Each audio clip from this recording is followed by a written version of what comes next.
Hello students, আজকে আমরা যে প্যারাগ্রাফটি শুরু করব সেটি হচ্ছে গ্লোবাল ওয়ার্মিং। বর্তমান সময়ের প্রেক্ষাপটে এটি খুব ইম্পর্ট্যান্ট প্যারাগ্রাফ। চলো শুরু করা যাক। Global warming or change in the global average temperature is the biggest threat the whole world is facing today. আজকের জগতে বা পৃথিবীতে সবথেকে বড় বিপদ যেটা মানব সভ্যতার সম্মুখীন হয়েছে সেটি হচ্ছে গ্লোবাল ওয়ার্মিং, অর্থাৎ পৃথিবীর গড় তাপমাত্রায় পরিবর্তন। It is the rise in the average temperature of the earth atmosphere due to increase of greenhouse gases. বিভিন্ন গ্রিন হাউস গ্যাসের বৃদ্ধির কারণে আমাদের পৃথিবীর যে গড় তাপমাত্রা সেই তাপমাত্রা দিন দিন বেড়ে যাচ্ছে। It is going to effect world agriculture.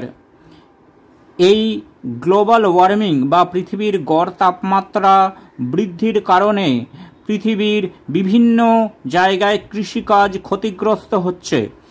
Another bitter result of global warming is melting of ice caps in polar zones, and this effect of melting ice has started as the ocean levels are growing up.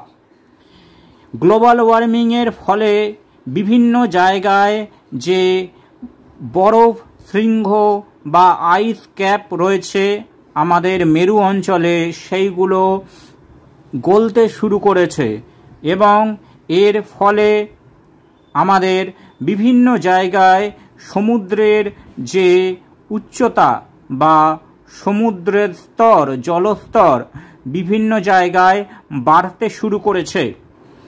The oceans will start to desalinate and the ocean's water temperature will drop because of the cold melting ice. মেরু অঞ্চলের বরফ গলা ঠান্ডা জল সমুদ্রের জলের সাথে মিশে যাওয়ার ফলে সমুদ্রের জলের ভারসাম্য ভেঙে যাচ্ছে এবং সমুদ্রের জলের তাপমাত্রা ধীরে ধীরে শীতল হয়ে যাচ্ছে। Since the world's ecosystem is regulated by the ocean's currents, this will cause another ice age.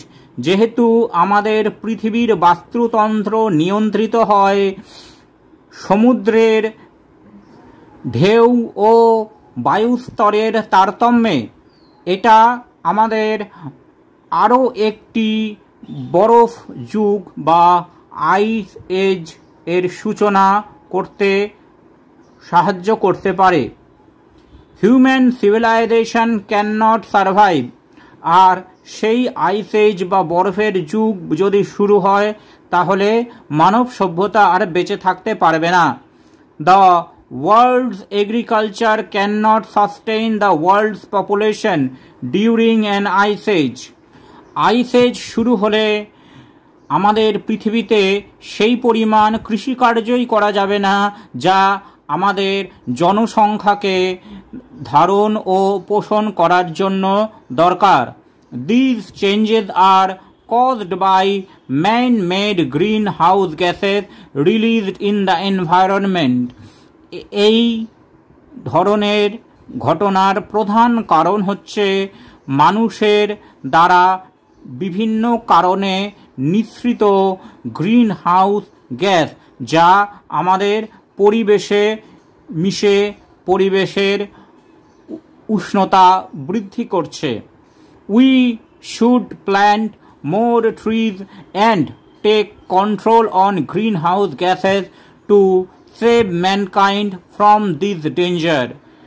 আমাদের মানব সভ্যতাকে এই বিপদ থেকে রক্ষা করতে হলে আমাদের আরও গাছ লাগাতে হবে এবং গ্রিন হাউস গ্যাস নির্গমন যাতে কন্ট্রোল করা যায় বা নিয়ন্ত্রণ করা যায় সেই দিকে আমাদের সচেষ্ট হতে হবে। আজ এটুকুই।